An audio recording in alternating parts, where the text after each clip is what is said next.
Welcome to the STARS program, seniors taking active roles in society. And now, here's your host, ANITA FINLEY. Can you imagine that all of a sudden a mother thinks she has a son and now she has a daughter? So I have my wonderful, she's become a friend. LEA Becker is an excellent writer. But this one, of all the books she's written, I think she topped it. My Name's Not Robbie Anymore, A Mother's Tale of Losing a Son and Gaining a Daughter. I don't know how you did this, LEA. You're so opposite anybody thinking about this. What happened to your brain? I knew you were going to ask, how did I come up with this? Of course. Everyone's going to ask you that. This book started out being a story about a facelift. And the mother, her husband said, honey, you're beautiful as you are.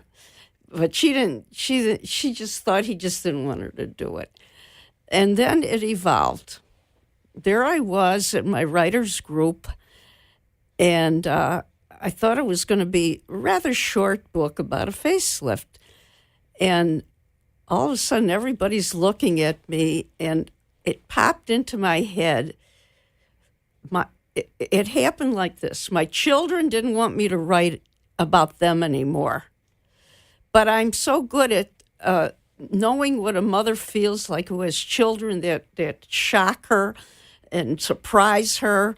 And what is the biggest surprise a child of mine could do? And being gay anymore isn't a surprise. It's not big enough. It was every day, right? So this idea popped into my head, and I said to the writers, I said, I'm going to write a story about a mother whose child has secretly had a sex change operation.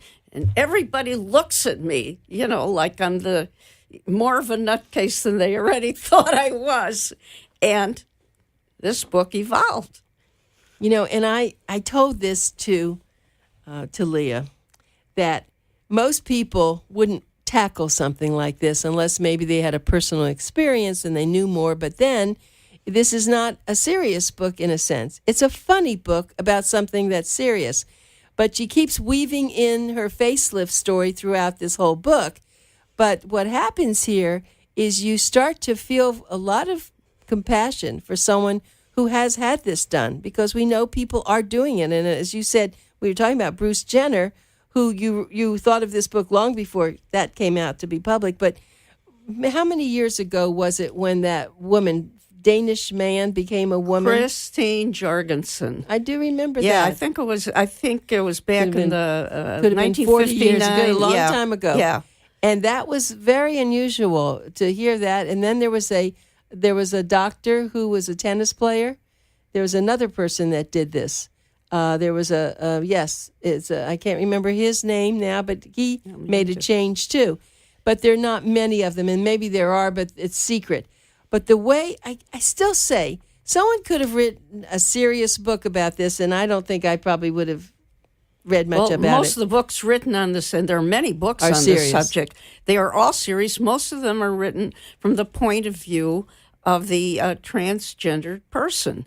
And I don't blame them, because they've got a story to tell. But they're not, a lot of them are not happy books, because it's a big issue. These people have very, very difficult issues. Many of them are suicidal. And as I did the research on the book, I began to understand just how tough it was. But I wasn't prepared to write a very sad story. So I actually devised a sort of a plot, if you will, of how would a son that I had actually been close with do this, handle the money, handle the transition, the mental, and then, I don't want to say too much about how the book ends, but how could it possibly be done? I had him living in another town, and I had him having a younger sister, my daughter, who had become very successful, because the financial end of it is practically catastrophic. So all of this had to be worked out in the book, and I think I did it. Oh, you absolutely did it. My Name's Not Robbie Anymore, A Mother's Tale of Losing a Son and Gaining a Daughter by LEA Hope Becker. And I really say for all of you, maybe you had no interest in a subject like this, but for no other reason, just to read it, because I told LEA she ought to be on Saturday Night Live. She is very funny, and she writes very funny, but it is still a family book, which is hysterical, but yet you can see how serious it is in certain places and the pain that her son is going through now that he's a woman, and they can't even figure out what his name should be. I mean, just simple little things like that. And then, of course, the husband of the mother, the father of this son, daughter, he almost goes out of his mind with it, but then he calms down, and then he goes out of his mind again, then he calms down. And, I mean, he is a funny character. And so let me just say how you're going to get this. You want to why don't you just go to Leah's online, her website. It's leahopebecker.com. They can order it that way. No, I do not order Amazon? My website is there, but they do not order the book on the website. They order it on Amazon. You order the book on Amazon.com, but you can walk into any bookstore with a computer, Barnes & Noble. People have bought my book through Barnes & Noble, and they don't have it on the shelf, but the order comes through very quickly. One person told me they had it in 2 days. Okay, so it's very easy to get this book. Just remember LEA Hope Becker, put her name in, and of course you'll see other books that she wrote too listed there, and all of them are very funny. I Promise to Keep Quiet, After I'm Dead Maybe. The other book was I Promise to Stay Married This Time, and then Children, I'm Home. And I did laugh about this because I knew that your children did not want you to write about them anymore, but somehow you figured out how this was a family book. And it was only appropriate because just think about this. I'll bet this really has happened in families. We just don't know that. Well, I know of some families that it has happened to. And a lot of what I learned happened after I began writing the book. I also had the services. This time I had a content editor for the first time, a person that I've known for a long time in the gay community who grew up with the sense of, she was different. And what I wanted was the nuance. I wanted to know, for example, I had some draft material which she found very offensive and said, the whole book, you have managed to do this without being offensive, but this one part, don't do that. Well, I changed it, and we had this debate, and it went around from time to time, and I did a lot of changes in this book. So I feel I finally got to the place where she felt that I had pretty much captured what I needed to capture. And so as this was, I don't know any trans, we don't call them transvestites. We call them trans. Well, transvestite is about dressing. Yes. Transgender is about changing their... Well, it isn't the sex change operation. Transgender probably means that they have a term that the medical people now call dysphoria, gender dysphoria. It is now an accepted medical term. And many of these people have been ambiguous at birth. And they had to have their sex assigned according to, one or the other. And now a lot of information is coming out that they really didn't understand the whole story. Now they're beginning to understand. Okay, wait, I have to, this is getting now into some scientific word when you just said that. So someone's born possibly with a penis and a vagina? It has happened, yeah. And so they have to make a decision. Yep. And the doctor is in charge of that as a baby. Well, I mean, the parents say, but they have to do that operation as infants. I don't know a great deal about that operation. I started discovering it after the book was out. But I do know that hormones are have historically been very much misunderstood, because it's always confused with behavior and environment. Let's go back to transgender. So how do we know if someone's had a sex change or they just are taking on a different, they have the hormones, but they haven't really gone through the whole thing? Most trans people have not had the actual sex change operation. But your character did. He did it. Yes, he did it. He did it. He had the money, he had the will, and he prepared for it and became she.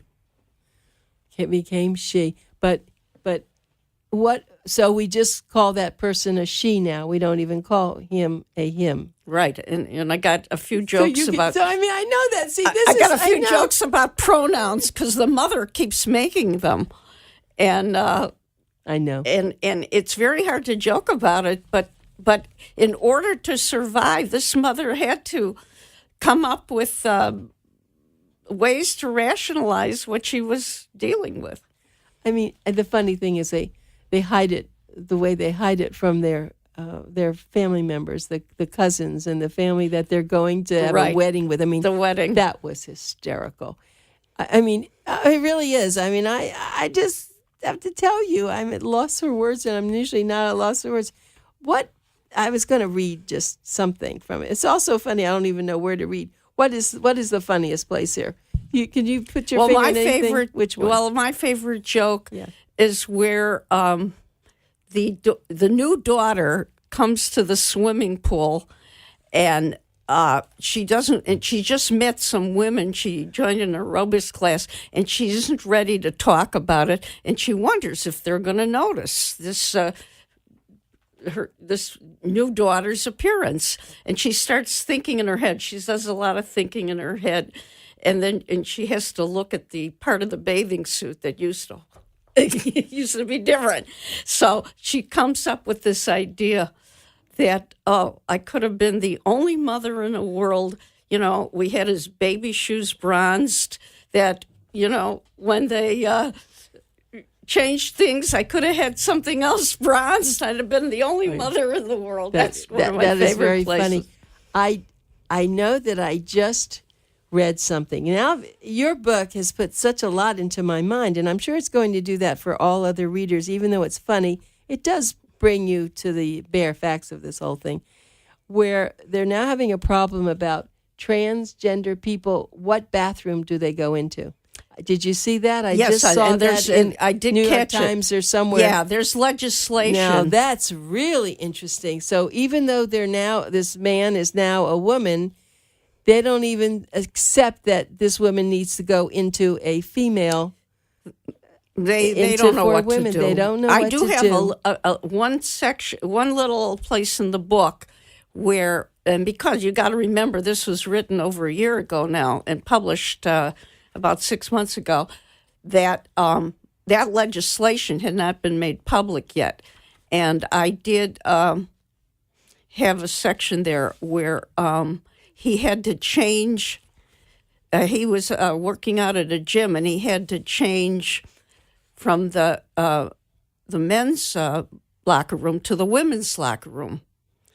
And I think probably because so many people in his gym class were very understanding, including the management, he didn't have a problem. But I think in reality, it is a problem. And it's gonna evolve, just like everything evolves. No, it will. That's true. So now when we really get into his life, and I don't remember how he's going, I don't know what to call her even. Okay, so we're going to call it. Did it turn out to be R? We couldn't figure out what kind of name. Roberta? What did we decide his name should be? Robin. It was Robin. That's right. Because Robin. They all had to make a decision. Do we call her you are or Robin or Roberta or who are you, right? But then she has, I don't remember, did she have an encounter that we read about with another man? So now that she's a she, was there anything in here where she said she's dating someone else? Her mother, at the wedding, her mother actually goes up to her and at the right time, and there's an incident with the cousin that she didn't understand. I don't want to get too much into that, but she does start to question, and Robin looks at her mother and says, I know what you're getting at, and you want to know if I'm technically a virgin. And let's just say this, I've had a date, but it's only a first date. Magnificent. Mother, let's talk about this some other time. Oh, by the way, I do want you to ask about the cover. Of course. I love your cover because I know your husband did the cover. Yes, he Your did. husband is a famous illustrator, and he's done every cover for her, even though he says every time before the next week, I'm not doing your covers anymore, but he can't stand it. The cover is fantastic. Absolutely. It's so beautiful. I mean, here's this woman. It's an older woman, though, and I don't picture that the woman, the mother in this looks like this. It's just the cover to attract attention. Oh, my goodness. So here it is, the mother saying, what? You're now with the hairy legs and the hairy arms on this girl now with a little mustache. But you're what? You are now. See, he calls his mother first, and he says, I want to tell you something. Sit down. And we've all had that. Sit down, right? You know, I've either failed a class or I'm gay or something preposterous, but who could have ever believed this? I mean, it's great. It's so well done. And I know you're going to go to a speech after this, and I think you're going to be a real hot ticket on the speakers' tours because, see, look at even I have a lot of questions. You know, I told you my father was gay. He became gay when he was 40. So, I mean, I really lived in a lot of this world, but I haven't, and I've lived in the world with transvestites because I know some people like to dress up. And sometimes we go to the clubs and you can't figure out if it's a woman or a man, but it's not because they're transgender. It's just what they're doing. And maybe they are transgender. I don't even know. But it's a very new topic. New topic. Very cutting edge. Cutting edge, absolutely. But the nice thing about you, with your sense of humor, it's a rare thing to be, and I said that in the review, it's rare to find something that's so serious and we can laugh at what's going on. It's beautifully done. Thank you. Yeah, so now it's like, oh my goodness, what do I do next? I mean, I could figure out what you did before with the children, but how can you top this? What would you do? Maybe you're going to have a woman who turns to be a man, right? And what happens there? I have more than one branch to my literary... You're going to sew on a penis, right? No, what I'm saying is I have another area of life that I write about.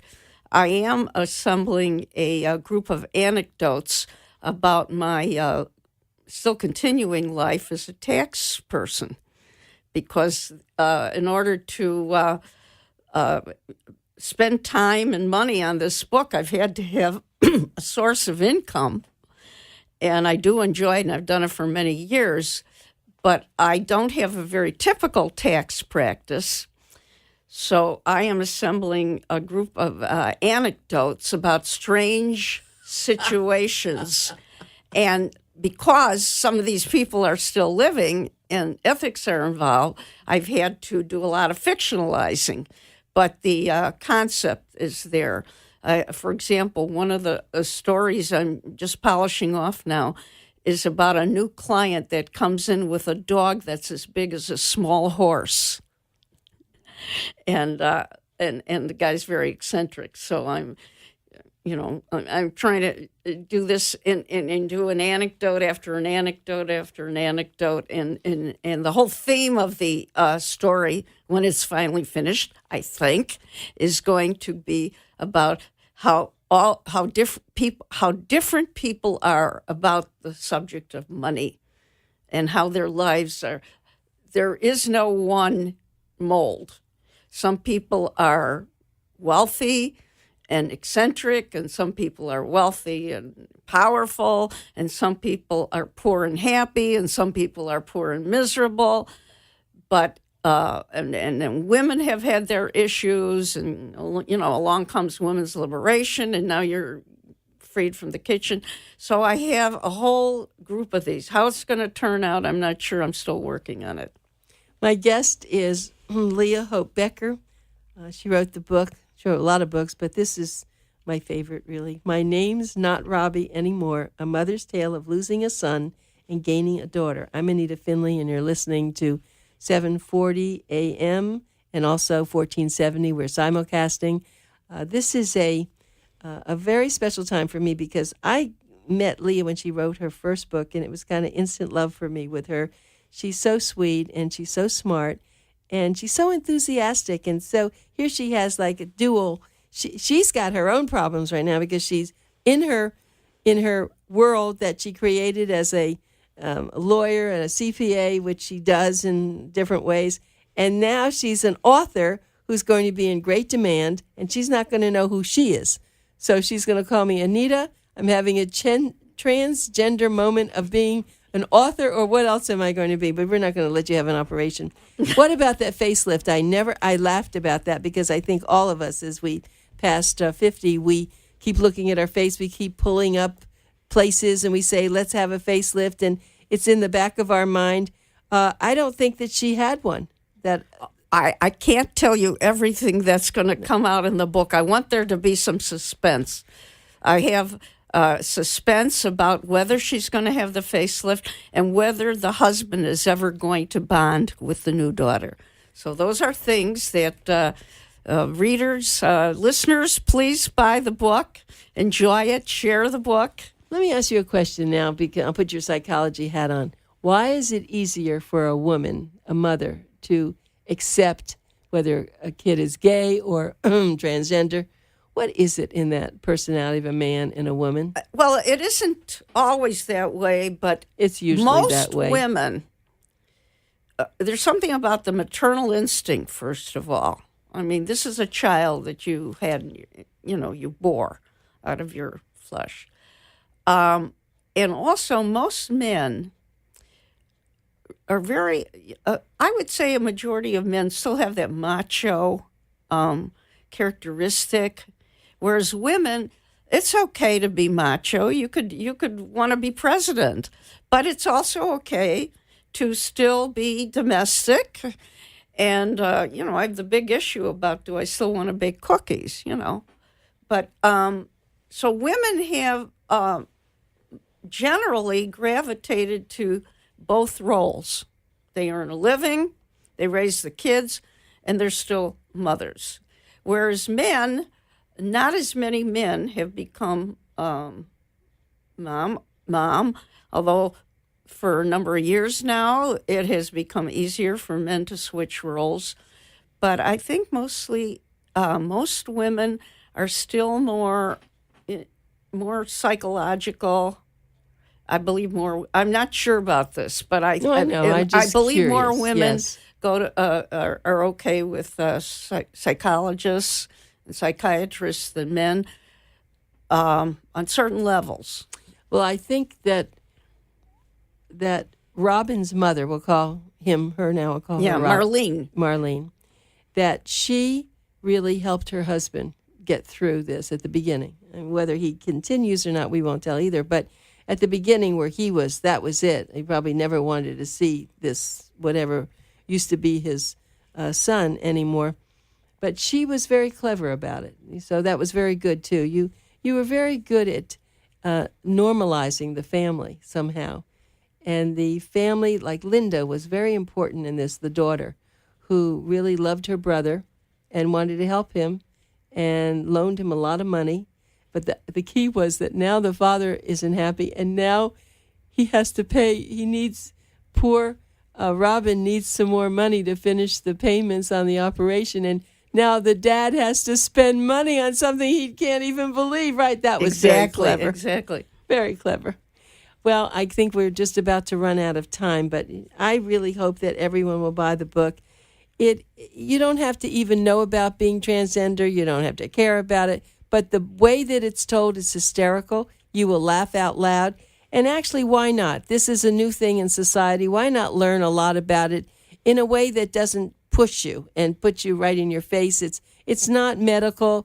It's just psychological. Let me say it's a psychological book about this, but a lot of funny psychology.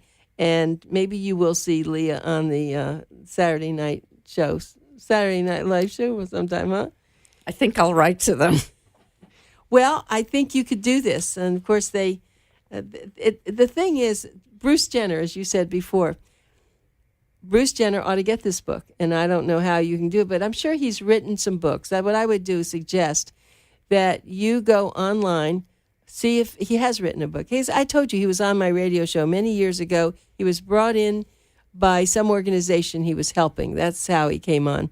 And you could find him or his publisher, send them the book, because who knows, they might even go back and want to publish it themselves. You know, they do that with books, of course. Yeah. But he ought to read it, because I think he would enjoy it, because it's not offensive. It's really quite kind.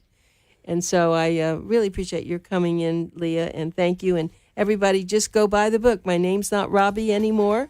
That's really the title. And it's Leah Hope Becker. And thank you, and we'll have you on another time again, because it's just too perfect. And I want to get caught up with what you're doing. And you have to now, all these speeches you're making, you have to make a list of all the questions and answers that you give, because that'll be funny. Okay, so we're out of time, and thank you very much, Leah. Thank you.